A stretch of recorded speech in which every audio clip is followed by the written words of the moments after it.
الصلاۃ والسلام علیکم یا سیدی یا رسول اللہ وعلی آلہ و صحبہ یا سیدی یا حبیب اللہ۔ آیت نمبر سورہ البقرہ کی 164 ترجمۃ القرآن۔ ان فی خلق السماوات والارض واختلاف اللیل والنہار والفلک التی تجری فی البحر بما ينفع الناس وما انزل اللہ من السماء من ماء فأحیا به الأرض بعد موتها وبث فيها من كل دابة وتصريف الرياح والسحاب المسخر بين السماء والأرض لآيات لقوم يعقلون۔ ایسی بڑی آیت ہے، اس میں اللہ تعالیٰ کی قدرت کی، اس کی تخلیق کی، اس کی جو اس نے اپنی مخلوق کو پیدا فرمایا اس کا بڑی تفصیل سے بیان ہے۔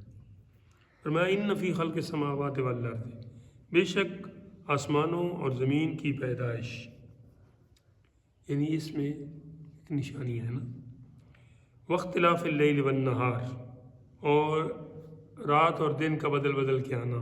ابھی رات گزری ہے تو دن آ گیا، پھر یہ گزرے گا تو رات آ جائے گی۔ اسی طرح والفلک تجری فی البحر، کشتی کا دریا میں تیرنا۔ ایک چھوٹی سی چیز آپ پانی پہ رکھیں ڈوب جاتی ہے، اتنی بڑی بھاری کشتی اور وہ تیر رہی ہے۔ اس میں بھی وہ کیوں تیرتی ہے؟ بما ينفع الناس، آج آپ کی باری ہے، تاکہ لوگوں کو اس سے فائدہ ہو۔ وما انزل اللہ من السماء من ماء، اور آسمان سے پانی کا برسنا، یہ بھی فأحیا به الأرض بعد موتها، اور اس پانی کے برسنے کے بعد، یعنی بارش کے پانی کے بعد زمین کا، وہ جو مردہ زمین، بنجر زمین تھی، چٹیل میدان ہو گیا تھا، اب اس بارش کے بعد پھر وہ لہلہا رہی ہے اور سرسبز و شاداب و آباد ہو گئی ہے۔ وبث فیہا من کل دابہ، اور ہر قسم کے جانوروں کا پھیلا دینا یہ زمین میں۔ وتصریف الریاح، اور ہواؤں کی گردش، ہواؤں کا چلنا، کبھی ادھر سے ادھر، کبھی ادھر سے ادھر، اس کے الٹ۔ والسحاب المسخر بین السماء والارض، اور زمین و آسمان کے درمیان، یعنی آسمان پر، آسمان سے نیچے ہوتے ہیں نا بادل، تو زمین سے اوپر ہوتے ہیں، تو پھر درمیان کہہ لیں، تو بین السماء والارض فرمایا یہ جو بادل ہیں ان کا زمین و آسمان کے درمیان، یہ مسخر کا ویسے معنی ہے تسخیر کرنا، قابو پانا۔ ہم دعا کرتے ہیں نا جب گاڑی پہ بیٹھتے ہیں، سبحان الذی سخر لنا ھذا، پاک ہے وہ ذات جس نے ہمارے قابو میں دے دی ہے یہ سواری۔ تو یہاں یہ ساری چیزیں رب تعالیٰ کے قابو میں ہیں، اختیار میں ہیں، قبضے میں، اس حوالے سے بیان فرمایا۔ فرمایا ان ساری چیزیں جو ہم نے گنوائی ہیں لآیات، یہ خود بھی نشانیاں ہیں اور ان میں بھی نشانیاں ہیں ہماری قدرت کی، لیکن ہیں کس کے لیے؟ میں نے اس دن آپ کو بتایا تھا کہ نشانی کام کرتی ہے ادھر جدھر کوئی نشانی سے کوئی ہدایت پانے کی خواہش یا کوشش کرے، جس کو حسد کی وجہ سے نشانی چاہیے ہی نہیں، اس کے آپ سامنے دفتر بھی رکھ دیں گے تو اس سے فائدہ نہیں ہوگا۔ فرمایا لقوم یعقلون، عقل والی قوم کے لیے یہ نشانیاں ہیں۔ تو اس کا مطلب ہے کہ جو ان سے فائدہ نہیں اٹھاتے، جو ان سے عبرت نہیں پکڑتے، جو موعظت اور نصیحت اور تذکیر اور تانیث نہیں لیتے، جو ہدایت کی راہ جن کو نہیں ملتی ان چیزوں سے، تو وہ اپنی عقل کی خیر کریں، عقل پہ ماتم کریں۔ وہ بے شک کتنے اپنے تئیں عقل مند ٹھہرے رہیں، لیکن دراصل وہ پرلے درجے کی جاہل ہوتے ہیں۔ ابو جہل جو ان کا بڑا باپ ہے سارے جہلوں کا، اس کا بھی، اس کی جو کمیونٹی تھی وہ ابو الحکم کے ساتھ اسے پکارتی تھی کہ حکمت کا بادشاہ، لیکن چونکہ اس نے ان نشانیوں سے فائدہ نہیں اٹھایا، اسلام کے دامن میں نہیں آیا، کلمہ اسلام کو اپنے دل میں جگہ نہیں دی، لہذا رسول اللہ صلی اللہ علیہ وسلم کی زبان درفشان سے اسے ابو جہل کی کنیت ملی، یہ لقب ملا۔ تو یہ آیت پوری ہوئی۔ آگے وَمِنَ النَّاسِ مَن يَتَّخِذُ مِن دُونِ اللَّهِ أَندَادًا، اور لوگوں میں سے کچھ لوگ ایسے ہیں جو گھڑ لیتے ہیں، بنا لیتے ہیں اللہ تعالیٰ کے سوا انداد۔ انداد ند کی جمع ہے، ند کا معنی ہے شریک، سہیم، ساجی، برابری کرنے والا، ہمسری کرنے والا، ٹھیک ہے جی، ند، اور اس کی جمع پھر آگے انداد ہے، تو یعنی ضد آپ کہہ لیں اس حساب سے۔ لوگوں میں سے کچھ ایسے ہیں کہ جو اللہ کو چھوڑ کر اللہ کا کوئی شریک جو ہے نا وہ بنانے پہ آ جاتے ہیں۔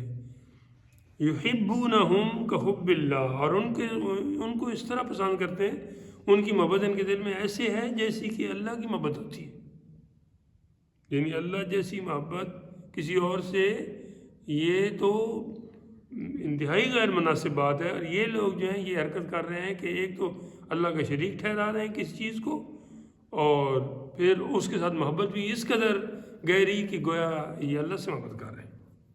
والذین آمنوا، اور اہل ایمان کی نشانی بتائی کہ وہ جو ہیں اشد حبا للہ، وہ تو اللہ کی بڑی شدید ترین محبت رکھتے ہیں، اللہ کی محبت ان کے دل میں کوٹ کوٹ کے بھری ہوئی ہے۔ وَلَوْ يَرَى الَّذِينَ ظَلَمُوا، اور کیا کیفیت ہوگی اگر دیکھیں ظالم، اِذْ يَرَوْنَ الْعَذَابَ، عذاب کو اپنی آنکھوں کے سامنے، یعنی اس وقت ان کی حالت دیدنی ہوگی، ان کی کیفیت شنیدنی ہوگی۔ ان القوۃ للہ جمیعا، اس لیے کہ سارا زور اللہ کے ہاں ہے، ہم تو کمزور ہیں، ظالم نے اپنے اپنے دور میں ہر کمزور پر ظلم کیا ہے اور کر رہے ہیں اور کرتے رہیں گے، یہ سلسلہ ہے، یہ ان کا میدان ہے، اس میں یہ نہیں کریں گے تو کہاں کریں گے۔ لیکن حقیقتاً ساری قوت کا منبع اور مرکز اور محور ذاتی طور پہ رب تعالیٰ کی ذات ہے۔ ان القوۃ للہ جمیعا وان اللہ شدید العذاب، اور اس لیے کہ اللہ کا عذاب بہت سخت ہے، یعنی ظالم لوگ عذاب کو دیکھ کر اس لیے بھی وہ پریشان ہوں گے کہ انہیں معلوم ہو جائے گا کہ ساری قوت اللہ تعالیٰ کی ہاں ہے، اس کی بارگاہ میں ہے، اس کی ذات کا یہ اعجاز ہے، اور اس کا عذاب بھی کس قدر سخت ہے، ظاہر ہے وہ سامنے دیکھ رہے ہوں گے، تو اس وقت تو پھر آگے استبرأ الذین اتبعوا من الذین اتبعوا، استبرأ الذین، جب بیزار ہوں گے، تبرہ بری ہونا، کہتے ہیں نا بری من الکفر بری من الشرک، آپ ایک یہ پڑھتے ہیں نا چھٹا کلمہ، اس میں آپ لفظ بولتے ہیں، اس کا نام کیا ہے چھٹے کلمے کا؟ رد کفر، ہاں جی، اس میں ایک ہے وَتَبَرَّأْتُ مِنَ الْكُفْرِ، میں کفر سے بیزار ہوں، ٹھیک ہے، یعنی میں اس کے قریب ہی نہیں پھٹکتا۔ اور یہاں اسی لفظ کو لایا گیا ہے استبرأ الذین اتبعوا، جب بیزار ہوں گے پیشوا اپنے پیرووں سے، اپنے پیروں یعنی جو ہوں گے نا رہنما کفر کے باطل کے، ان کے جو پیچھے چلنے والے ان کے ہوں گے مقتدی، وہ ہوں گے مقتدا، اس دن وہ ان سے بیزار ہوں گے۔ آج تو انہیں پکڑ پکڑ کے ڈھونڈ ڈھونڈ کے لا رہے ہیں نا، حق والوں کے اندر سے بھی کوشش کرتے ہیں کہ ان کو اپنے پیچھے لگا لیں، لیکن جب قیامت کے دن ہوگا، عذاب کی کیفیت ان کے سامنے ہوگی، تو اس وقت وہ ان اپنے سارے پچھلوں سے بیزار ہوں گے۔ اللہ تعالیٰ فرماتے ہیں یوم ندعو کل اناس بامامہم، اس دن ہم بلائیں گے سب لوگوں کو اپنے امام اپنے پیشوا کے ساتھ، تو یہ بھی ساتھ ہوں گے، تو وہ ان سے بیزار ہوں گے، کہیں گے کہ نہیں یہ ہمارے کہنے سے نہیں آئے یا ہمارے نہیں ہے۔ من الذین اتبعوا، جب بیزار ہوں گے پیشوا اپنے پیرووں سے، ورأوا العذاب، اور دیکھیں گے عذاب، وتقطعت بہم الاسباب، اور آج تو بہت بہانے بنا لیتے ہیں، بہت اسباب ان کے نکل آتے ہیں، بہت رائیں نکل آتی ہیں، چور دروازے نکل آتے ہیں، لیکن اس دن کیا ہوگا؟ وتقطعت، کٹ جائیں گے، بہم الاسباب، ان کے سارے اسباب، سارے رستے، ساری ڈوریں، ان کی بھاگنے کی اور فرار ہونے کی جو تھی نا صورتیں، وہ ساری اس دن سلب ہو جائیں گی ان سے۔ وقال الذین اتبعوا، یہ تو کہیں گے نا کہ ہم بیزار ہیں اپنے ان پیچھے چلنے والوں سے، اب ان کا جواب آ رہا ہے، وہ کیا کریں گے؟ وقال الذین اتبعوا، اچھا، اور کہیں گے ان کے پیچھے چلنے والے، ان کی پیروی کرنے والے، الذین اتبعوا لو ان لنا کرتن، اے کاش اگر ہمیں، کرتن مانا ہے دوبارہ، تکرار جسے آپ کہتے ہیں، ہاں جی، اگر ہمیں لوٹنا نصیب ہو جائے دنیا میں، فنتبرأ منہم، تو ہم بھی ان سے بری ہو جائیں، کما تبرؤوا منا، جس طرح یہ آج ہم سے بیزار ہو گئے۔ یعنی اس وقت تو ہم ان کی باتوں میں، چکنی چپڑی میں، لالچ میں، ڈر میں آ کے ان کے پیچھے چل پڑے تھے، لیکن اب جب مشکل پڑی ہے، جس کی وجہ سے ہم نے ان کی پیروی کی تھی کہ ہم مشکل میں نہ پڑیں، اور ہم یہ بھی مشکل میں پڑے اور ہم بھی پڑے، اور انہوں نے ہمارے ساتھ تعلق ہی ختم کر دیا ہے۔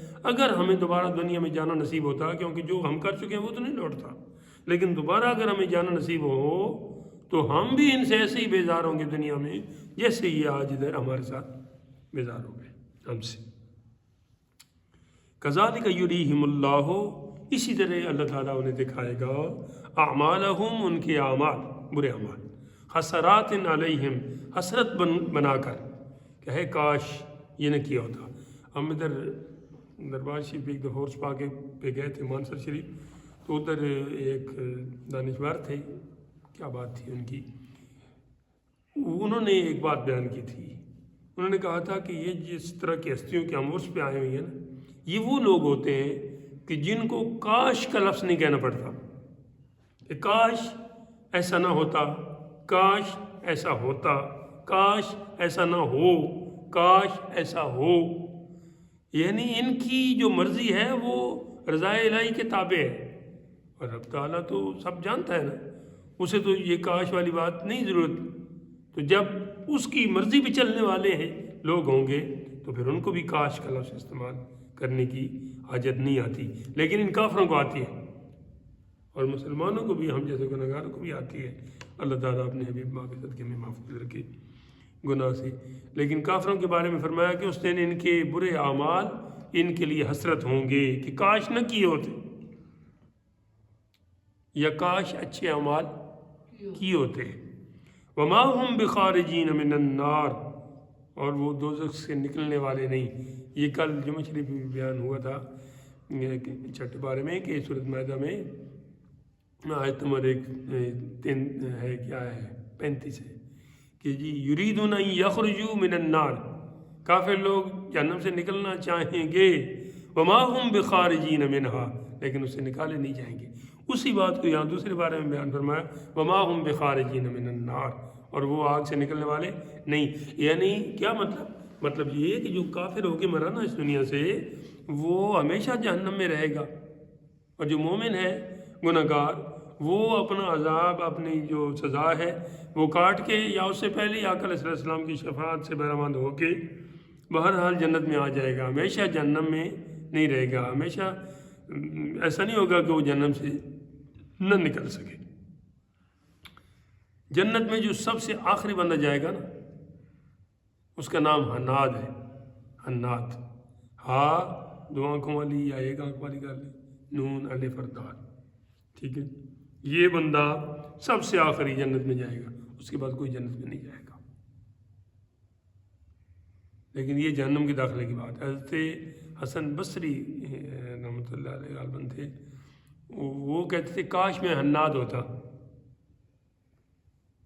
تو لوگوں نے کہا تو اتنے بڑے امام اور یہ کیا، انہوں نے کہا چلو ٹھیک ہے، اللہ تعالیٰ کرے ایسے ہی ہو جیسے تم کہہ رہے ہو، لیکن اور بھی کچھ نہ ہو، کچھ ہو، حناد کم از کم، حناد کا جنت میں جانا تو یقینی ہے نا، ہم تو امید تھے۔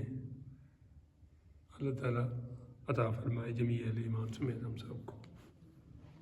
اگلا رکوع جی، یا ایھا الناس کلوا مما فی الارض حلالا طیبا، اے لوگو کھاؤ اس میں سے، مما جو ہے نا، میں نے آپ کو کئی دفعہ بتایا کہ یہ من اور ما دو لفظ تھے، ان کو جوڑ کے آسانی کے لیے مما لکھ دیا جاتا ہے، رسم الخط کا پھر اتباع بھی جاری ہے۔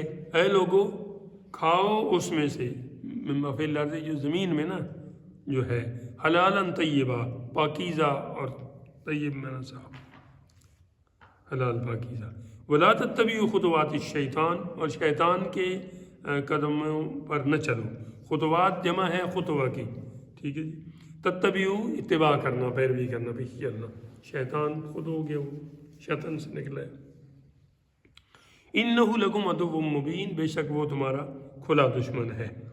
انما یامرکم بالسوء والفحشاء، بے شک وہ تمہیں حکم کرتا ہے کہ تم برائی کرو اور بے حیائی کرو. کون؟ شیطان. وَأَن تَقُولُوا عَلَى اللَّهِ مَا لَا تَعْلَمُونَ، اور دوسری اس کی خواہش یہ ہے کہ اللہ پر تم وہ بات جوڑو یا الزام لگاؤ جس کی تمہیں خبر نہیں. ما لا تعلمون، تم نہیں جانتے جس کے بارے میں، یعنی شرک کرنا اور اس کے علاوہ اور نیچے جتنے بھی گناہ ہیں. وَإِذَا قِيلَ لَهُمُ اتَّبِعُوا، اور جب انہیں کہا جاتا ہے کافروں کی بات، اتبعوا ما انزل اللہ، کہ جو اللہ نے نازل فرمایا ہے اس کی پیروی کرو. قالوا، آگے سے کہتے ہیں، بل نتبعوا، بلکہ ہم تو پیروی کریں گے. نتبعوا، ہم پیروی کریں گے. یتبعوا، وہ پیروی کریں گے. تتبعوا، تم پیروی کریں گے. اور اتبعوا، میں پیروی کروں گا. یہ مضارع کے وہ جو 4 حرف ہیں، عطین جو آپ کو بتائی گئی ہیں، یہ ان کا استعمال ہوتا ہے. یہ نشانی ہوتی ہے لفظ کے شروع میں نا، جب فعل کے شروع میں نون آ جاتا ہے تو پھر ادھر پتہ چل جاتا ہے کہ یہ مضارع کا صیغہ ہے، یعنی موجودہ یا آئندہ زمانے سے اس کا تعلق ہے. نتبعو، ہم پیروی، وہ کافر کہتے ہیں ہم پیروی کریں گے. ما الفینا علیہ آبانا، جس پر اپنے دادا اور باپ کو پیروی کرتے دیکھا ہے. الفینا، ان کی جن کی الفت ہمارے باپ دادا کے دل میں تھی اور اس کی وجہ سے وہ ان کی پیروی کرتے تھے، ہم بھی انہیں مانیں گے. جو اللہ نے نازل فرمایا معاذ اللہ اس کو نہیں مانتے. آگے اللہ تعالیٰ جل وعلا جواب دے رہا ہے، اولو کان آباؤہم لا یاکلون شیئا ولا یہتدون، کیا اگرچہ ان کے باپ دادا لا یاکلون شیئا، کچھ عقل رکھتے ہوں، ولا یہتدون، اور نہ ہی کوئی ہدایت رکھتے ہوں.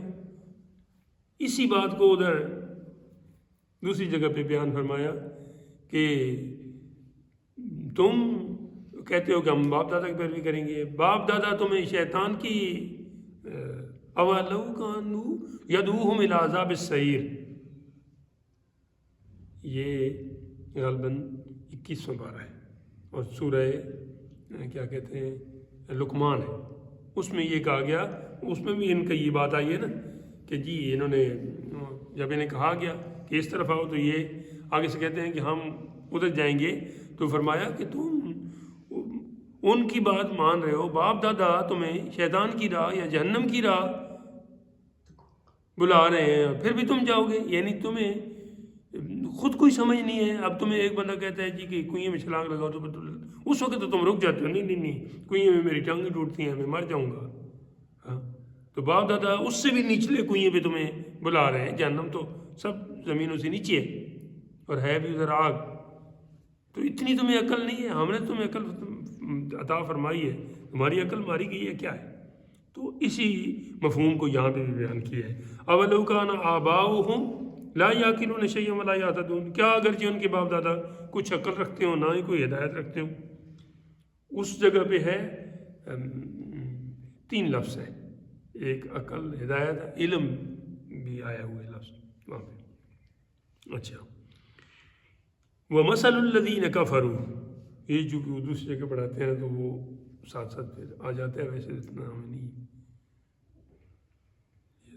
وَمَثَلُ الَّذِينَ كَفَرُوا كَمَثَلِ الَّذِي يَنعِقُ، اور مثال کہاوت کافروں کی ایسے ہے، كَمَثَلِ الَّذِي يَنعِقُ، کہ جو ایک آپ کوئی آواز سنتے ہیں نا، آپ کو اس کا مطلب سمجھ نہیں آ رہا، صرف آپ گونج سن رہے ہیں. تو جس طرح آپ کو کسی آواز کی گونج سنائی دے رہی ہے لیکن سمجھ نہیں آ رہا، اس طرح کافروں کے سامنے یہ قرآن پاک کی آیتوں کی کہاوت اور مثال ہے کہ ان کے سامنے آیتیں پڑھی جاتی ہیں لیکن وہ صرف گونج سنتے ہیں، مطلب سمجھنے کی طرف وہ نہیں جاتے. وَمَثَلُ الَّذِينَ كَفَرُوا كَمَثَلِ الَّذِي يَنعِقُ بِمَا لَا يَسْمَعُ إِلَّا دُعَاءً وَنِدَاءً. بس صرف ان کے سامنے یہی ہے کہ کوئی پکار رہا ہے اور کوئی آواز لگا رہا ہے، باقی اس میں وہ کیا کہہ رہا ہے یہ انہیں نہیں پتہ چلتا۔ سم بکم عمي، بہرے ہیں، سم کا معنی ہے۔ ایک اللہ کے ولی گزرے حضرت حاتم اسم قرآن پاک کا لفظ بھی ہے اسم میں، والبصیر والسمیع، صاد کے ساتھ، حمزہ صاد۔ اسم کا معنی ہے بہت ہی زیادہ بہرا، جس طرح اکبر ہے نا، اسی وزن پہ یہ بھی ہے اثر میں جائیں گے تو۔ اور حاتم بن اسم جو ہیں، حاتم بن اسم نہیں، حاتم اسم، حاتم اسم کو اسم کیوں کہتے تھے؟ اس لیے کہتے تھے کہ ایسے ایک دن بیٹھے تھے، لوگ آتے تھے اپنی جو ان کی ہوتی تھی ضروریات وہ بیان کرتے تھے، جو ان سے ہو سکتا تھا دعا وغیرہ کر دیتے تھے، باقی بھی۔ تو ایک دن ایک کوئی مائی صاحبہ آئیں تو وہ نا بات کر رہی تھیں، جس دوران ان کا وضو ٹوٹ گیا اور بآواز ٹوٹ گیا۔ تو اب ظاہر انہیں شرمندگی وہ محسوس ہوئی ماں جی کو، لیکن حاتم اسم بالکل ایسے بن گیا نا جیسے انہوں نے کچھ سنا ہی نہیں ہے، بالکل۔ تو وہ آگے کوئی بات کرنی شروع ہوئی، اس سے بھی تھوڑا سا تعجب ہوا کہ ان کو کوئی اثر نہیں ہوا۔ تو وہ کوئی بات کرتی کہتی، وہ آگے سے کہتے ہیں کیا کہہ رہی ہو، مجھے نہیں سنائی دیتا۔ پھر وہ کہتی تھوڑا سا اونچے بول، مجھے نہیں سنائی دیتا، اونچی آواز میں بولو، جس سے اس سے یقین ہو گیا کہ انہوں نے وہ آواز بھی نہیں سنی ہوگی۔ اور جب تک وہ عورت زندہ رہی مائی، تب تک حضرت حاتم اسم واقعی حقیقی طور پہ دنیا والوں کے سامنے بہرے بن کے رہے۔ یہ نہیں کہ کسی اور کے سامنے پھر وہ کہیں کہ مجھے اس طرح ہو گیا۔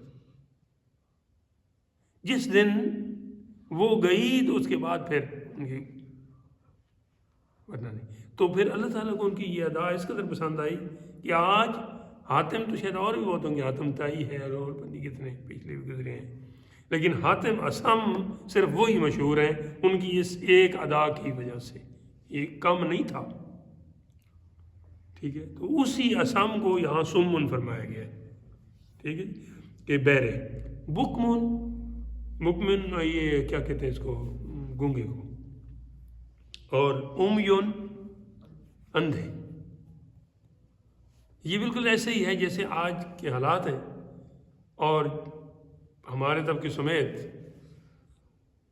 سب کچھ ظلم دیکھ کے بھی ہم گونگے، بہرے اور اندھے بنے ہوئے ہیں۔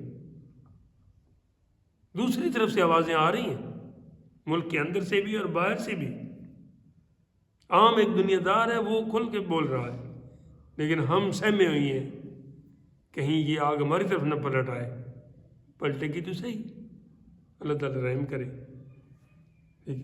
تو ان کا بھی ایسا تھا کہ یہ بھی حق کی بات سن کے پھر بہرے بن جاتے تھے، گونگے بن جاتے تھے اور اندھے بن جاتے تھے۔ فہم لا یعقلون، انہیں کچھ سمجھ نہیں ہے کہ ایسا یہ کیا کر رہے ہیں۔ یا ایھا الذین آمنوا کلوا من طیبات، اے اہل ایمان کھاؤ پاکیزہ چیزیں، ما رزقناکم جو ہم نے تمہیں عطا فرمائی ہیں، واشکروا للہ اور اللہ کا شکر ادا کرو، ان کنتم ایاہ تعبدون اگر تم صرف اسی کو ہی پوجتے ہو تو۔ اگر اس میں کوئی جھول ہے، کوئی کمی ہے تو پھر تو یہ کام نہ کرو، اور اگر واقعی جو دعویٰ کر رہے اس میں سچے ہو تو پھر یہ کام کرو کہ میرا شکر بھی ادا کرو اور پاکیزہ چیزیں جو میں نے تمہیں عطا کی ہیں ان میں سے کھاؤ۔ انما حرم، یہ آیت شریف اس لیے آئی کہ آگے کچھ ایسی چیزوں کا بیان ہونے لگا تھا۔ انما حرم علیکم المیتۃ، بے شک رب تعالیٰ فرماتا ہے کہ تم پر حرام ہے کیا؟ میتۃ، میتۃ مردار کو کہتے ہیں، حلال جانور ہے نا، اور وہ ذبح نہیں کیا جا سکا، یا اللہ تعالیٰ کے نام کے سوا کسی اور کا نام لے کے اسے ذبح کر دیا گیا۔ یہ ذبح کی قید جو ہے نا یہ ضروری ہے، اہل سنت کے نزدیک اگر اس کے علاوہ اگر آپ بات کریں گے تو پھر آپ مشکل میں پڑ جائیں گے۔ علیکم المیتۃ والدم، اور خون یہ بھی حرام ہے، ولحم الخنزیر، اور خنزیر کا گوشت، اس کی باقی چیزیں بھی اس طرح حرام ہے۔ وما اہل بہ لغیر اللہ، اور وہ جانور جو غیر خدا کا نام لے کر ذبح کیا گیا، اس طرح کفار کا شعار تھا یا طریقہ کار تھا۔ فمن اضطر غیر باغ ولا عاد، پس جو مجبور ہو، اضطر یا اضطر یہ جو ہے یہ مجبور کو کہتے ہیں، اضطراری کیفیت نہیں ہوتی، ایک آپ ادھر تجوید میں پڑھتے ہیں وقف اضطراری، اضطراری مجبوری سے آپ کی سانس آگے نہیں جاتی تھی، آپ رک گئے، کوئی وقف وغیرہ ادھر نہیں تھا، تو اس کو بھی اسی لیے اضطرار کہتے ہیں کہ وہ مجبور ہیں، تو یہاں بھی مجبور کے معنی میں یہ ہے۔ فمن اضطر غیر باغ، جو مجبور ہو کر یعنی ناچار ہو، غیر باغ اس کی خواہش نہ ہو کہ میں یہ حرام مال کھاؤں یا حرام چیز کھاؤں، ولا عادن جی، اور نہ یوں کہ ضرورت سے آگے بڑھے، عاد یہ عادت کو ویسے کہتے ہیں، وہ بھی بار بار کی جاتی ہے، تو یعنی اس طرح کہ ایک مرتبہ کہیں مجبور تھا، عادت نہ بنا لے، تو پھر اگر اسے حرام کھانا پڑا ان جو چیزیں گنی ہیں ان میں سے بھی یا اس کے علاوہ بھی، تو فلا اسم علیہ، اس پر کوئی گناہ نہیں ہے۔ اسم گناہ کو کہتے ہیں، سا کے ساتھ 3 نقطوں والی سا ہوتی ہے نا، آثم گناہ گار، اسیم بھی گناہ گار ہوتا ہے، کل کفار اسیم قرآن کریم میں آیا۔ آثم دوسرا جو ہے عین کے ساتھ اور آگے سواد، وہ عصمت سے ہے، عصمت عزت کو کہتے ہیں، اور آثم عزت دار، ٹھیک ہے، لیکن یہ سا کے ساتھ ہے اسیم اور آثم۔ فلا اسم علیہ، تو اس پر کوئی گناہ نہیں جو مجبوری سے، اور ایک آدھ بار۔ ان اللہ غفور الرحیم، بے شک اللہ تعالیٰ معاف فرمانے والا ہے۔ یہ جو آیت ہے یہ قرآن پاک میں 4 جگہ استعمال ہوئی، ایک جگہ یہاں دوسرے پارے میں، ایک جگہ آگے سورہ مائدہ کے شروع میں، ایک جگہ ادھر آگے 8ویں پارے میں، کیا کہتے ہیں 4تھی مرتبہ 14ویں پارے میں، 14ویں پارے میں آخری مرتبہ یہ کون سی آیت؟ انما حرم علیکم المیتۃ والدم ولحم الخنزیر، اور یہ ساری آگے جی، ان الذین یکتمون ما انزل اللہ من الکتاب، بے شک وہ لوگ جو چھپاتے ہیں اللہ تعالیٰ کی نازل شدہ آیتوں کو جو کتاب میں اس نے نازل فرمائی۔ یہی آیت ایک رکوع چھوڑ کر پچھلے رکوع میں بھی گزر چکی ہے، تھوڑے سے الفاظ مختلف، ٹھیک ہے۔ وَيَشْتَرُونَ بِهِ ثَمَنًا قَلِيلًا، اور چھپانے کے بدلے میں تھوڑے پیسے لیتے ہیں۔ تھوڑے پیسے سے مراد یہ نہیں کہ ان کی ڈیمانڈ تھوڑی ہوتی ہے، وہ تو اپنے جتنی ضرورت ہوتی ہے اس سے بڑھ کر ہی مانگتے ہیں، لیکن تھوڑا اس لیے کہا گیا کہ اللہ تعالیٰ جل وعلا نے کافر کو یہاں کتنا بھی مال دے دیا ہو وہ تھوڑا ہی اس نے اسے فرمایا ہے، ٹھیک ہے۔ ادھر اسی 21ویں پارے میں سورہ لقمان میں بھی ہے کہ ہم جو ہے نا کل تمتع بکفر کا قلیلا، ایک جگہ یہ بھی آیا ہے، اور اس طرح کے قلیلاً کے الفاظ جہاں کفار کے لیے استعمال ہوئے ہیں اس سے مراد یہ ہے کہ دنیا بھر کا بھی مال متا دیا جائے، انہیں عطا کر دیا جائے، پھر بھی اس دنیا تک ہے نا، دنیا تو کسی وقت بھی ان کی سانس نکل سکتی ہے، تو پھر وہ اس معنی میں تھوڑا ہے، تو مسلمانوں کے لیے جو کہ آگے بھی ہے تو اس لیے اسے زیادہ کہا گیا ہے۔ فرمایا کہ یہ تھوڑے پیسے لے کے یعنی دنیا کا مال لے کر ہماری آیتوں کو چھپاتے ہیں۔ اولئک ما یاکلون فی بطونہم الا النار، یہ وہ لوگ ہیں جو نہیں ڈالتے اپنے پیٹوں میں مگر آگ۔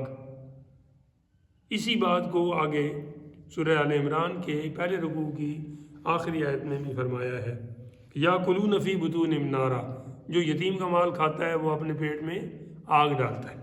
اور یہاں پہ یہ جو یہودی یا اہل کتاب رسول اللہ صلی اللہ علیہ وسلم کے متعلقہ آیات کو جو تورات میں آئی تھیں وہ چھپاتے ہیں، اور اس کے بدلے میں دوسری اپنے پاس سے کوئی حکم لگا کے تو وہ جناب چند پیسے لے کر ان کو چھپا لیتے ہیں، یہ بھی آگ ڈالتے ہیں۔ وَلَا يُكَلِّمُهُمُ اللَّهُ يَوْمَ الْقِيَامَةِ، قیامت کے دن ان پر بہت سی پھٹکار پڑے گی. ایک پھٹکار یہ ہوگی کہ اللہ تعالیٰ ان سے کلام نہیں فرمائے گا، غضب کی وجہ سے، جلال کی وجہ سے. ٹھیک. ولا یزکیہم، دوسری پھٹکار یہ بھی ہوگی کہ انہیں پاک نہیں کرے گا. ظاہر ہے وہ یہاں سے کافر مرے ادھر کیسے پاک ہو.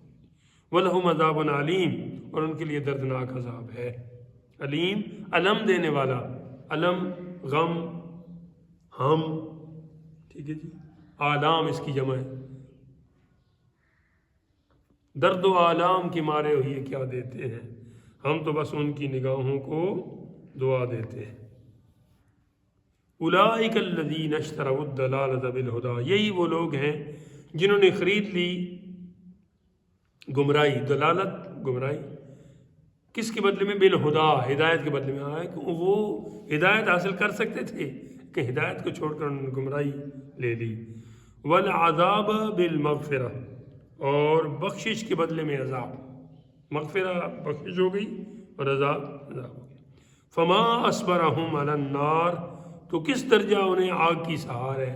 یعنی وہ آگ سے، جہنم کی آگ سے، جس آگ سے دنیا کی آگ بھی پناہ مانگتی ہے، یہ اتنے دلیر ہو گئے کہ جہنم کی آگ کو جھیلنے کے لائق ہو گئے کہ انہوں نے دنیا میں ہدایت کے بدلے میں گمراہی خرید لی اور مغفرت کے بدلے میں عذاب خرید لیا.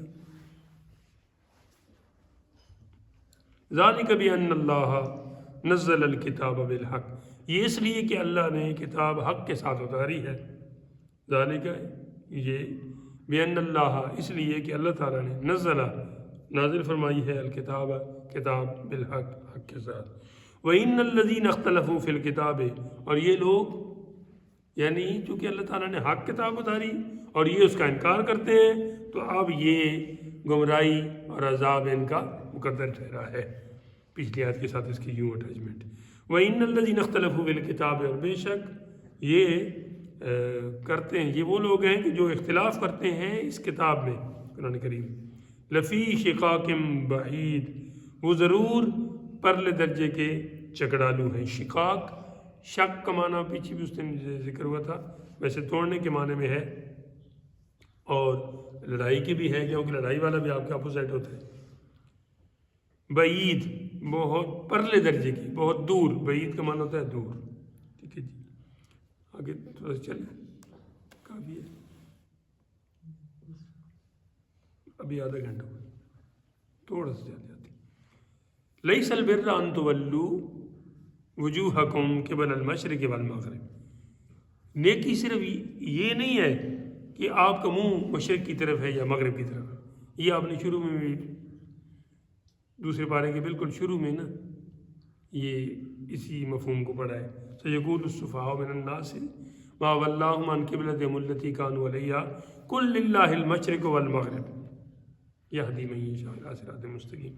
کہ بے وقوف لوگ کبھی کہیں گے لوگوں میں سے کہ کس نے ان کا منہ پھیر دیا ہے، تو پھر فرمایا کہ میرے حبیب نے بتائی مشرق مغرب اصل نہیں ہے، اصل ہے اس کا حکم.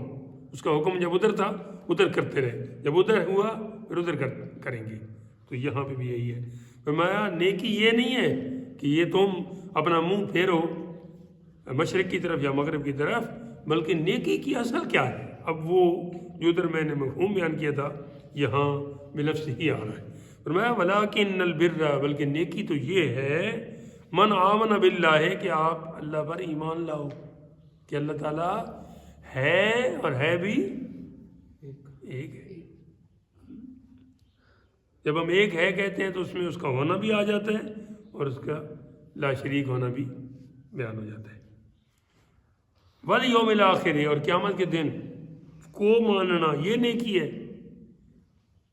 یہ ہے عقیدہ، لیکن یہ عقیدہ ہوگا اس کے بعد کوئی آپ نیک کام کریں گے تو وہ نیک کام کاؤنٹ ہوگا اگلے جہان میں. ادھر تو چلو اس کے بغیر بھی شاید آپ کو کوئی فائدہ ہو جائے، لیکن آگے اگر اس کا آپ صلہ چاہتے ہیں اور پاتے ہیں تو پھر وہ تبھی ہوگا کہ ان عقائد پہ آپ کا یقین ہوگا. اس لیے پھر اسی کو ہی نیکی کہہ دیا. والملائکۃ، اور ملائکہ پر ایمان. کچھ ہمارے بڑے زبردستی پیشوا بھی بنائے جا رہے ہیں لوگ، اور وہ فرشتوں کو نہیں مانتے. پہلے دور کی تھوڑے سے. لیکن یہاں رب تعالیٰ فرماتا ہے فرشتوں پر ایمان لانا یہ بھی نیکی اور ضروری. والکتابیں، اور کتابوں پر بھی، قرآن پاک پر بھی اور پہلیوں پر بھی جو نازل ہوئی. والنبیین، اور نبیوں پر بھی. اور صرف یہی نہیں، اس کا دائرہ آگے جا رہا ہے. وآت المال علی حبہ، اللہ کی محبت اور اللہ کی رضا کی خاطر اپنا مال صدقہ کرنا، دینا، کسی کی سپورٹ کرنا. وہ جو ان کی سپورٹ ہے ان کا بیان آیا. اور میں ذوی القربہ، وہ جو تمہارے قریبی رشتہ دار ہیں. قریبی رشتہ داروں میں سب سے پہلے آپ کے والدین ہیں، دوسری طرف آپ کی اولاد ہے. ٹھیک ہے، ان پر ویسے جو آپ خرچ کرتے ہیں وہ صدقے کے ثواب اس میں مل جاتا ہے. ٹھیک ہے، ویسے آپ زکوٰۃ ان کو نہیں دے سکتے جو فرضی زکوٰۃ ہے. نہ اصل کو دے سکتے ہیں نہ نسل کو دے سکتے ہیں. یعنی باپ دادا اپنے کیا کہتے ہیں ماں باپ کو بھی نہیں دے سکتے، اور ان کے اوپر جتنے تک چلے جائیں ان کو نہیں دے سکتے. اور نیچے اپنے بیٹے اور بیٹی کو بھی نہیں دے سکتے، اور نیچے تک سائڈوں میں دے سکتے ہیں. بہن بھائی کو دے سکتے ہیں، ان کی اولادوں کو دے سکتے ہیں، ماں باپ کے بہن بھائیوں کو دے سکتے ہیں، وغیرہ وغیرہ. یعنی اصل کو نہیں دے سکتے، نسل کو نہیں دے سکتے، اور فرع کو یعنی شاخوں کو دے سکتے. تو ذوی القربہ، قریبی رشتہ دار، والیتامى، اور یتیموں کو ان کے ساتھ بھلائی کرنا یہ بھی نیکی ہے. والمساکین، اور مسکینوں. وابن السبیل، اور مسافروں کے ساتھ یہ صدقہ وغیرہ کے ساتھ بھلائی کر کے تو یہ بھی نیکی ہے. والسائلین، اور سائلوں کو، پیشہ ور سائلوں کو نہیں، جو حقدار سائل ہیں آپ تحقیق کریں. وفی الرقاب، اور غلاموں کو، وہ جو پہلے دور میں وہ لوگ غلام ہوتے تھے. جس طرح جانوروں کی منڈیاں لگتی ہیں نا، ایسے انسانوں کی بھی منڈیاں لگتی تھی، مرد عورت بکتے تھے. اب اس طرح کا بکنا تو نہیں ہے، لیکن ذہنی غلامی یہ شاید آخر تک نہ جائے. ہماری جو قومیں ذہنی طور پہ آزاد ہیں وہ ذرا سا بھی ان کے سربراہ کو غلطی کرتے ہیں تو ادھر کھڑے ہو جاتے ہیں. اور ہمارے ہاں ذہنی غلامی بہت گہرائی تک گئی ہوئی ہے. غلام ابن غلام چلے آ رہے ہیں. افسوس آپ کو سمجھ آتی، پھر ہنستے نہیں پھر روتے.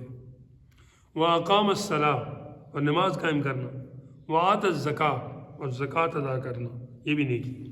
وَالْمُوفُونَ بِعَهْدِهِمْ إِذَا عَاهَدُوا، اور وعدے کو پورا کرنا جب وعدہ کیا جائے، عہد کا، قول کا. وَالصَّابِرِينَ فِي الْبَأْسَاءِ وَالضَّرَّاءِ، اور صبر کرنا بأسا مصیبت، والضراء سختی یہ بھی نیکی. وحین البعث، اور جہاد کے وقت ثابت قدم رہنا یہ بھی نیکی ہے. یہ ساری نیکی کی پوری ایک فہرست بیان ہو گئی ہے کہ صرف 5 وقت نماز ہی باجماعت تکبیر اللہ کے ساتھ پڑھنی نیکی نہیں ہے. بھاگم بھاگا آ رہے ہیں اور باقی مخلوق کو جو تکلیف کسی نے خواب میں نہیں سوچی ہوتی وہ بھی دے دیتے ہیں کیا جی پڑھنے ایک آدمی 5 وقت کی نمازی ہیں. دلیل کیا ہے 5 وقت کی نمازی؟ نماز کی برائی نہیں کر رہا، ایسے نمازیوں کی برائی کر رہا ہوں کہ جن نمازیوں کو نماز بے حیائی سے نہیں بچاتی، غلط کاموں سے نہیں بچاتی. حالانکہ ایک نوجوان صحابی تھے، کسی صحابی نے ان کی شکایت لگا دیا آقا علیہ السلام کے پاس. سرکار آپ کے ساتھ نماز تو پڑھتا ہے لیکن اس میں فلاں فلاں خرابیاں ہیں. میرے آقا علیہ السلام نے فرمایا اس کی نماز یہ پابندی سے یہ آتا ہے نا یہ چیزیں چھڑوا دے گی. چند ہی دن گزرے تھے ان سے چھوٹ گئی ساری. تو اگر یہ ہے تو کسی اور کو اقامت بھی نہیں کہنے دینی، اذان بھی خود دیں گے، ہاں، اور باقی بھی سارے تہجد گزار بھی ہیں، اور دوسری طرف سے سود کا کاروبار بھی ان کا ہے اور دوسرے دھندے بھی سارے کرتے ہیں. تو یہ پھر نماز چنو.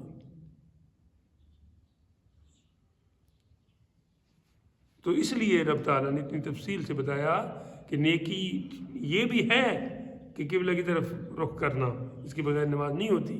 لیکن صرف یہی نہیں ہے، کچھ اور بھی ہیں، اور وہ یہ ہیں. اللہ توفیق دے سمیت سب کو. اولئک الذین صدقوا، یہی ہیں جنہوں نے اپنی بات سچی کی، یعنی صدق سچائی، وہ اولئک هم المتقون، اور یہی وہ لوگ ہیں جو پرہیزگار کہلانے کے سزاوار یا حقدار ہیں۔ باقی کسی کو صرف نماز پڑھتے یا کچھ اور ایسا ایک آدھ کوئی کام کر، وہ نیکی آپ اس کی نہیں دے سکتے، اس کی گواہی، جب تک اس کو پورا پرکھا نہ جائے۔ خیر، اچھا گمان کرنا چاہیے۔ یا ایھا الذین آمنوا، اے ایمان والو، کتب علیکم القصاص، قصاص تم پر فرض کیا گیا ہے، فی القتل، قتل میں، جو نہ حق مارے جائیں ان کے خون کا بدلہ لو۔ دنیا جہان میں کس قدر نہ حق لوگ مارے جا رہے ہیں، اور ہم کسی پر کیا اکیلا کریں، ہمارے تو اپنے حالت کیا ہے۔ فرمایا جیسا قتل کرو گے نا جیسا بندہ، ویسے ہی اس کے پھر آگے سے بھی ہوگا، یعنی جس نے کیا ہے وہی جواب میں۔ الحر بالحر، آزاد انسان کے بدلے میں آزاد وہ قتل ہوگا، والعبد بالعبد، اور غلام کے بدلے غلام۔ میں نے آپ کو کہا نا کہ وہ لوگ بکتے تھے اس طرح، تو یہ پھر عبد اس کو کہتے ہیں، غلام کو۔ والانثى بالانثى، اور عورت کے بدلے عورت۔ فمن عفی لہ من اخیہ شیء، تو جس کے لیے اس کے بھائی کی طرف سے کچھ معافی ہو، عفیہ جس نے معاف کر دیا، من اخیہ اپنے بھائی کے لیے، شیء کچھ اس میں، فاتباع بالمعروف، تو بھلائی سے تقاضا ہو، یعنی وہ کہتے ہیں جی آپ مجھے اس کا فدیہ دے دیں، خون بہا دے دیں، اور میں آپ کو قتل نہیں کرتا، تو پھر یہ اس کی طرف سے ہے، ورنہ تو نہیں ایسے ہو سکتا تھا، تو بھلائی سے تقاضا ہو۔ فاتباع بالمعروف، یہ معروف کا لفظ آگے بہت آئے گا، معنی ہوتا ہے نیکی، یعنی ہر کام ایک صحیح سلیقے سے کیے جائے تو وہ معروف کہلاتا ہے۔ وَأَدَاءٌ إِلَيْهِ بِإِحْسَانٍ، اچھی طرح ادا کرو، یعنی اس کا احسان مان کے کہ اس نے یہ بھلائی۔ ذَلِكَ تَخْفِيفٌ مِّن رَبِّكُمْ، یہ تمہارے رب کی طرف سے تخفیف فرمائی گئی ہے، آسانی فرمائی گئی ہے، ورحمہ، اور اس کی مہربانی، رحمت۔ فَمَنِ اعْتَدَىٰ بَعْدَ ذَلِكَ، تو اس کے بعد جو پھر حد سے بڑھے، زیادتی کرے، فَلَهُ عَذَابٌ أَلِيمٌ، تو اس کے لیے دردناک عذاب ہے۔ وَلَكُمْ فِي الْقِصَاصِ، اب قصاص میں یہ تھا کہ ایک بندہ تو قتل کسی نے کر دیا، تو اگر اس کے بدلے میں اسے قتل کیا جائے تو یہ دو قتل ہو جائیں گے، تو ذہن میں یہ آتا ہے کہ یہ تو پھر زیادہ سلسلہ ہوگا، تو اس کا فلسفہ اللہ تعالیٰ جل وعلا اس آیت میں بیان فرماتا ہے۔ فرمایا وَلَكُمْ فِي الْقِصَاصِ حَيَاتٌ، قصاص میں تمہاری زندگی ہے، یعنی ایک بندہ قتل کرے گا نا ظلماً، جب اس سے قتل کیا جائے گا تو دوسروں کی عبرت ہوگی، اگر میں نے بھی کوئی ایسی حرکت کی تو میرے ساتھ بھی ایسا ہوگا، لیکن جزا سزا کا کوئی کنسیپٹ ہی نہ ہو تو پھر بندے کو کیا ڈر ہے؟ پھر اس طرح ہی ہے۔ اب جتنے بھی یہ مظالم ہم دیکھ رہے ہیں، ان لوگوں کو ڈر کوئی نہیں ہے، انہیں پتہ ہے ہمیں کون ہے پوچھنے والا، ہم یہ نہیں پتہ کہ سب سے بڑا پوچھنے والا تو موجود ہے نا، اگر ہم کمزور ہیں تو وہ تو زوراور ہے، اور وہ اپنا زور انہیں دکھائے گا، جیسے کہ پیچھے اس نے فرمایا نا ان القوۃ للہ جمیعا، کہ ساری قوت اللہ کے ہاں ہے، یہ بہت جلد دکھائے گا، اور اگر تھوڑی بہت دیر بھی ہو جائے تو کوئی بات نہیں، اس نے وعدہ کیا ہے کہ وَلَا تَحْسَبَنَّ اللَّهَ غَافِلًا عَمَّا يَعْمَلُ الظَّالِمُونَ۔ آخری رکوع ہے سورہ ابراہیم کا 13ویں پارے میں، اس میں اللہ تعالیٰ فرماتا ہے وَلَا تَحْسَبَنَّ اللَّهَ غَافِلًا عَمَّا يَعْمَلُ الظَّالِمُونَ، کہ جو ظالم لوگ ہیں یہ گمان نہ کریں کہ اللہ تعالیٰ ان کے برے اعمال سے بے خبر ہے۔ یہ بے خبر کا لفظ میں غلطی سے پچھلی کلاس میں بول گیا تھا، باخبر کہنا تھا اور بے خبر کہہ گیا تھا، اپنی تو میں نے صحیح کر دی ہے، لیکن ادھر وہ اپلوڈ ہے، اللہ تعالیٰ معاف فرمائے، باخبر لفظ ہے۔ تو یہ گمان نہ کریں کہ اللہ تعالیٰ ہمارے اعمال سے بے خبر ہے اور ہمیں کچھ نہیں کہے گا۔ فرمایا انما یؤخرہم، ہم ان کو تاخیر اور مہلت دے رہے ہیں، تھوڑی چھوٹ دے رہے ہیں، لیومن، اس دن تک، تشخص فیہ الابصار، کہ جس دن آنکھیں پھٹ پھٹا کے رہ جائیں گی، جیسے پیچھے آپ نے پڑھا ہے نا کہ یرون العذاب، جب وہ دیکھیں گے نا عذاب کو تو ان کے ہوش ٹھکانے آئیں گے. پیشوا کہیں گے یہ ہمارے پیچھے چلنے والے ہیں ہی نہیں. وہ کہیں گے کہ ہم ان سے بیزار ہیں. تو اس دن پھر کچھ بھی نہیں ہوگا. آج لے ان کی پناہ، آج مدد مانگ ان سے، کل نہ مانیں گے قیامت میں اگر مان گیا. تو وہ چھوٹ ہے اس دن تک، لیکن یہ سمجھتے ہیں کہ ہم ہی خدا ہے، ہم ہی سب کچھ ہے. اللہ معاف کر، خدا غرق کرے نہیں غرق کرے. میں تو کہتا ہوں ریزہ ریزہ کرے ظالموں کو، یہاں کے بھی ہیں. تو فرمایا کہ قصاص میں تمہارے لیے زندگی ہے. بظاہر ایک بندہ قتل ہوا اور دوسرا تم قتل کر رہے ہو، وہ مر رہا ہے لیکن اس میں زندگی ہے، حیات جاویدانی ہے. ایسے کہ باقیوں کی جان بچ گئی. یا اولی الالباب، اے عقل والوں. لب عقل کو کہتے ہیں، لب، اور اس کی جمع الباب ہے. ٹھیک ہے، اور اولی الالباب عقل والے. اب جو اس قصاص کو ظلم سمجھتے ہیں، غیر مسلمانوں سمیت، ان کو اپنی عقل پہ ماتم کرنا ہے. کہ قرآن کریم کی روح سے تو عقل والے وہ ہیں جو اس قصاص میں زندگی یقین کریں. یہ کہتے ہیں لعلکم تتقون، تاکہ تم پرہیزگار ہو جاؤ، تمہیں عبرت ہو. کتب علیکم، تم پر فرض ہے یا فرض کر دیا گیا ہے. اذا حضر احدکم الموت، کہ جب تم میں سے کسی ایک کو موت آنے لگے، ان ترکا، اگر وہ کچھ مال چھوڑے، خیرن الوصیۃ، تو اس میں سے اچھی سی وصیت کر دے. کس کے لیے؟ للوالدین، والدین کے لیے، والاقربین، اور قریبی رشتہ داروں کے لیے، بالمعروف، اچھے طریقے سے. تم پر فرض ہوا کہ جب تم میں کسی کو موت آئے، اگر کچھ مال چھوڑے تو وصیت کر جائے اپنے ماں باپ اور قریب کے رشتہ داروں کے لیے، موافق دستور. یہ بالمعروف کا معنی ہے. حقاً علی المتقین، یہ واجب ہے پرہیزگاروں پر. اس کے بارے میں ایک بات بتاتا ہوں، ذرا اگلی آیت پڑھ لیں.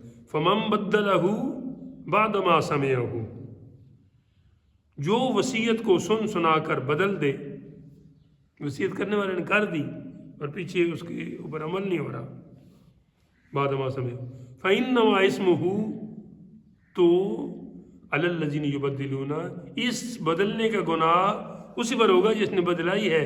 جس نے وصیت کی تھی اس کو گناہ نہیں ہوگا. ان اللہ سمیع علیم، بے شک اللہ تعالیٰ سنتا جانتا ہے. اگلی آیت بھی اسی کے ساتھ متعلق ہے، یہ کر کے پھر اس کا حکم بتاتا ہوں. فمن خاف من موص جنفا، پھر جسے اندیشہ ہو، خوف ہو، من موص، کہ وصیت کرنے والے نے جنفن، کچھ ناانصافی کی ہے. اس جنفن کا مقابل ہے حنفن.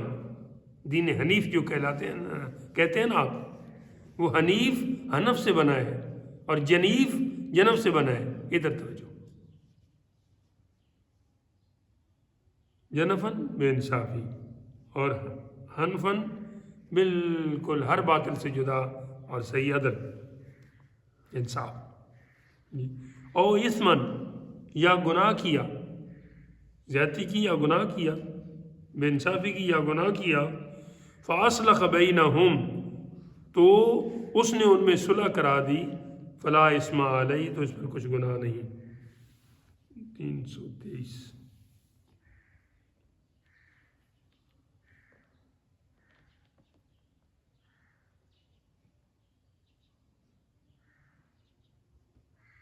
ہاں جی، جہاں وصیت کرنے والے نے کوئی غلط وصیت کر دی تھی اور بعد میں کسی نے درستگی کر دی اور جس کا جس طرح حق بنتا تھا اس طرح دے دیا، تو اب یہ گناہ گار نہیں. پچھلی آیت میں گزر تھا نا کہ جس نے بدلا دی تو وہ گناہ گار ہوگا.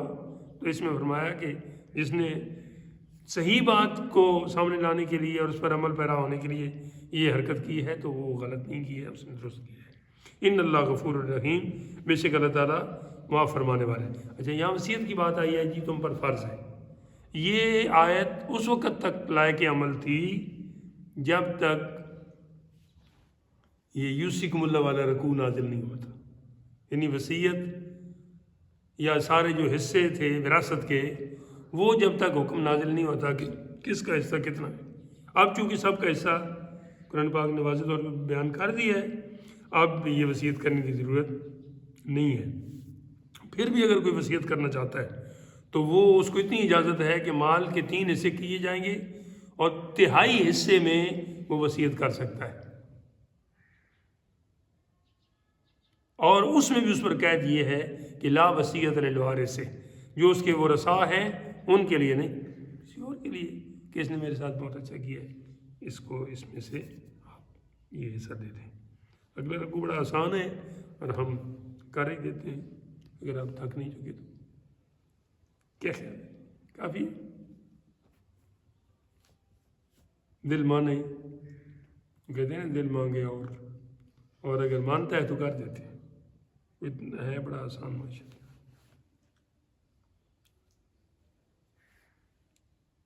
یا ایھا الذین آمنوا کتب علیکم الصیام، اے اہل ایمان تم پر روزے فرض فرمائے گئے ہیں، کما کتب علی الذین من قبلکم، 4 مہینے روزوں کے رہ گئے ہیں، آج 2 ہے چاند کی، سب نے ماشاءاللہ قرآن پاک سنانا ہے۔ اے اہل ایمان تم پر روزے فرض ہیں، کیے گئے ہیں جس طرح تم سے پہلوں پر فرض کیے گئے تھے۔ یہ اکثر عبادات میں اللہ تعالیٰ کا یہ مبارک معمول ہے کہ وہ تسلی دیتا ہے کہ یہ تم ہی پر نہیں لاگو ہو رہے احکام، پہلے پر بھی تھے۔ من قبلکم لعلکم تتقون، کیے کیوں گئے؟ تاکہ تم پرہیزگار بن جاؤ۔ نماز بھی کیوں فرض تھی کی گئی تھی؟ کہ وہ بے حیائی اور برے کاموں سے روکے۔ روزے اس لیے فرض کیے گئے کہ بندہ پرہیزگار بن جائے۔ اگر ان چیزیں کرنے کے بعد بھی بندہ اپنے اندر کوئی تبدیلی نہیں پاتا تو ان میں مزید کوشش کرے کہ وہ تبدیلی لائے۔ ایام معدودات، تسلی دی کہ زیادہ سارا سال ساری زندگی نہیں، گنے چنے دن ہیں، کبھی 29 ہوں گے اور کبھی 30 ہوں گے۔ فمن کان منکم مریضا، تو تم میں سے جو کوئی بیمار ہو، او علی سفر، یا مسافر ہو، فعدۃ من ایام اخر، تو یہ تعداد دوسری دنوں میں پوری کر لے۔ اخر دوسرے دن، ایام یوم کی جمع ہے، دن کو کہتے ہیں۔ فعدۃ عدۃ تعداد، معدودات کا بھی یہی معنی ہے، ٹھیک ہے۔ جو چیز گنی جائے نا وہ معدود ہی ہوتی ہے اور محدود ہی ہوتی ہے، ٹھیک ہے، لمیٹڈ ہی ہے نا، ان لمیٹڈ تو نہیں۔ وعلی الذین یطیقونہ فدیۃ، اور جنہیں اس کی طاقت نہ ہو، یطیقونہ طاقت، جو طاقت نہیں رکھتا، فدیۃ وہ پھر فدیہ ادا کرے، یعنی اس کے بدلے میں وہ ایک جو ہے نا صدقہ فطر، وہ 1 روزے کا بدلہ ہے، وہ دے، بوڑھے کے لیے، بڑھیا کے لیے، اور شدید بیمار کے لیے جس کی دوبارہ صحت کی امید بھی نہیں ہے، جو ٹھیک ہو جائے تو وہ پھر روزے رکھے بعد میں، ٹھیک ہے۔ طعام مسکین، وہ جو فدیہ ہے وہ مسکینوں کو کھانا کھلانا ہے، 1 مسکین کا کھانا 1 روز کے بدلے میں۔ فمن تطوع خیرا، تو جو اس سے زیادہ کرے ثواب کی نیت سے، فهو خیر له، تو اس کے لیے بہتر ہے۔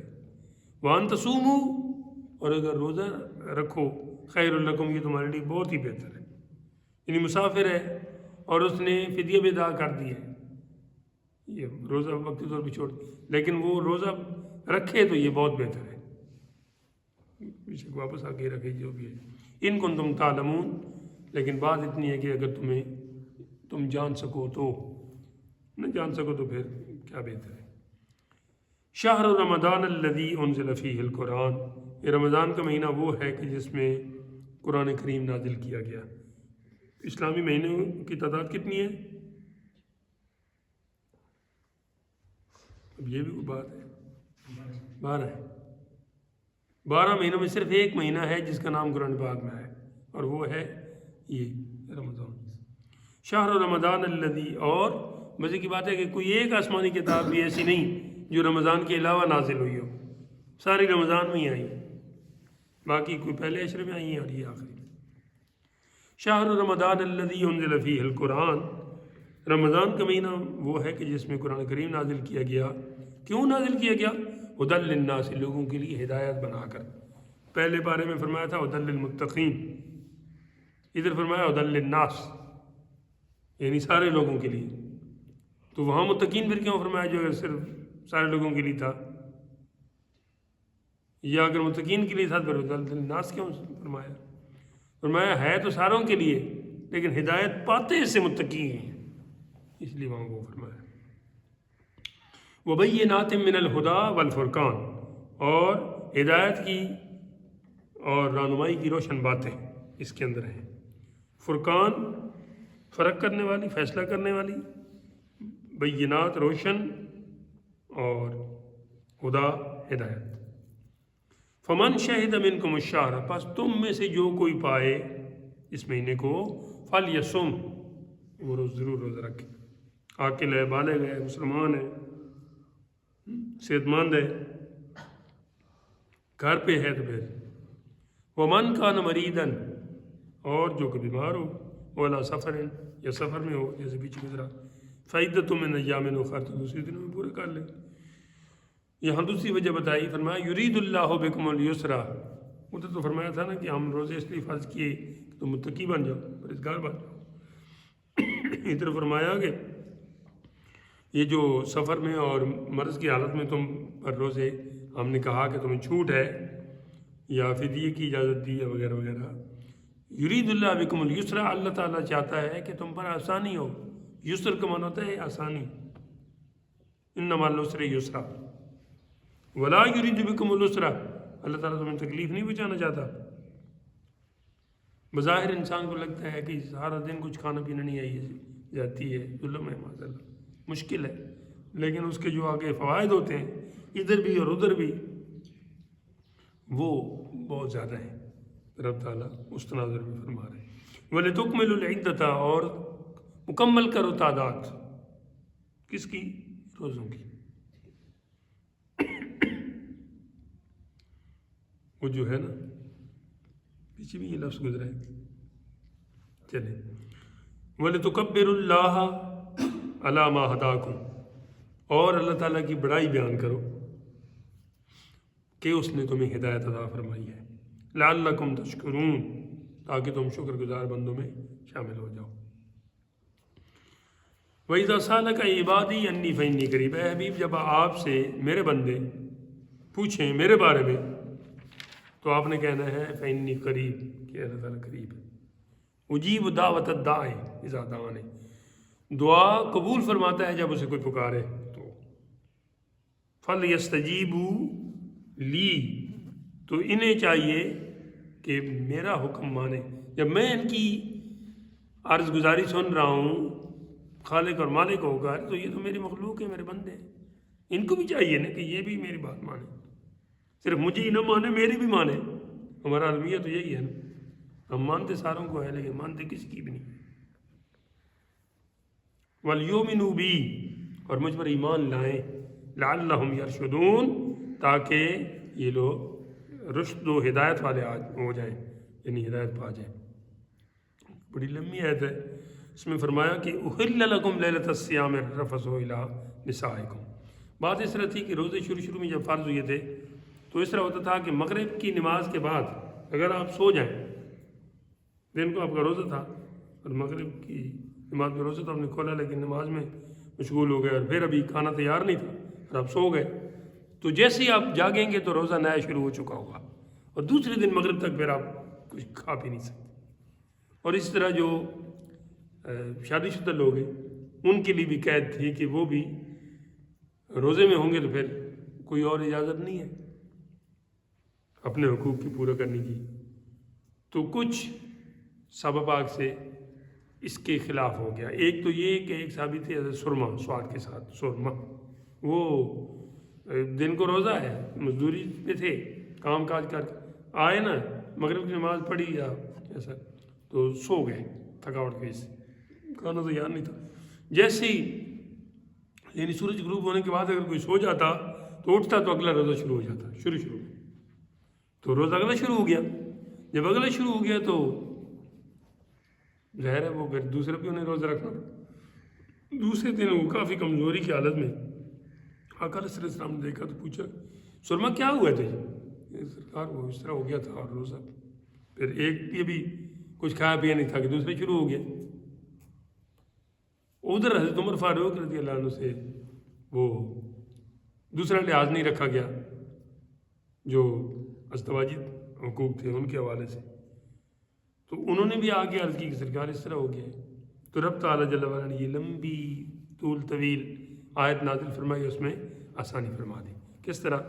احل لکم، حلال ہے تم پر، لیلۃ الصیام، روزوں کی راتوں میں، یعنی پہلے تو رات بھی روزے میں شامل تھی، اب نہیں، الرفث الی نسائکم، یہ کہ تم اپنی ازدواجی حقوق پورے کر سکتے ہو۔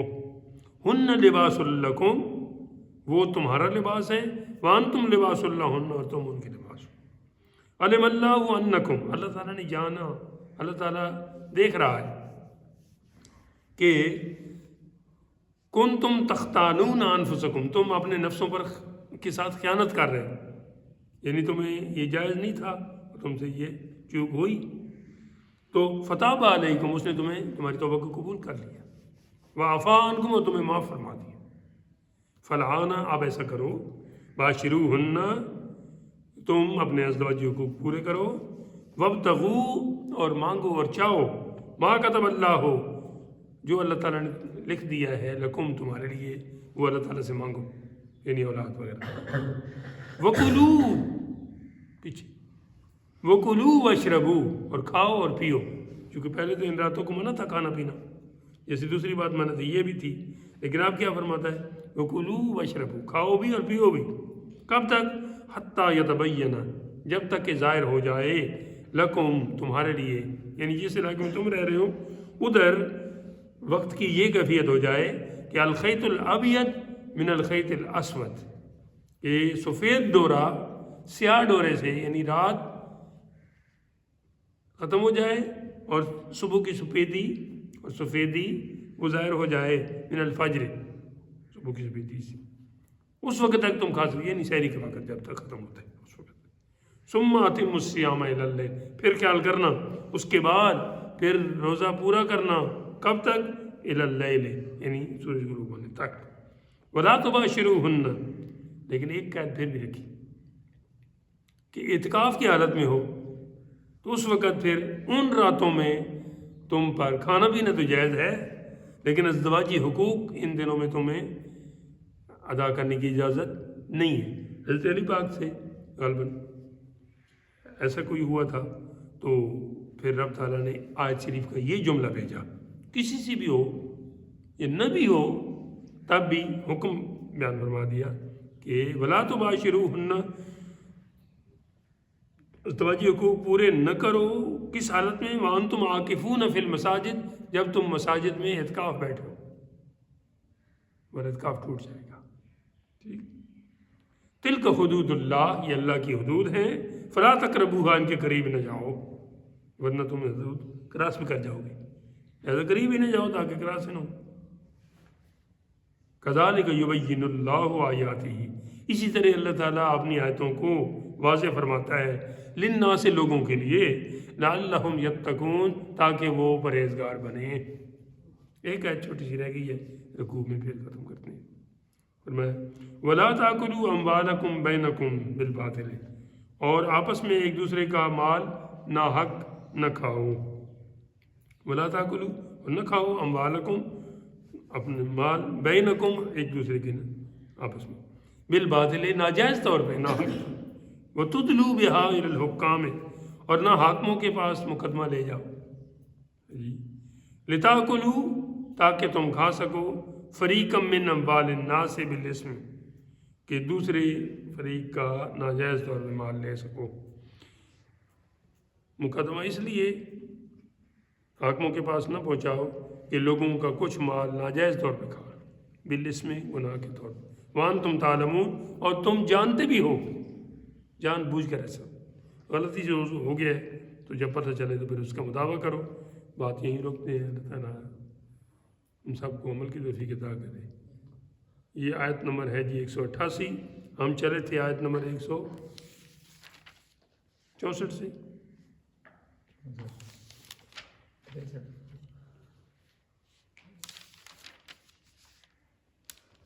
64 سے چلے سے 63 تک پڑھتا، 64 سے 88 تک آ گئے انشاءاللہ، پھر اگلے پیریڈ میں آگے چلیں گے۔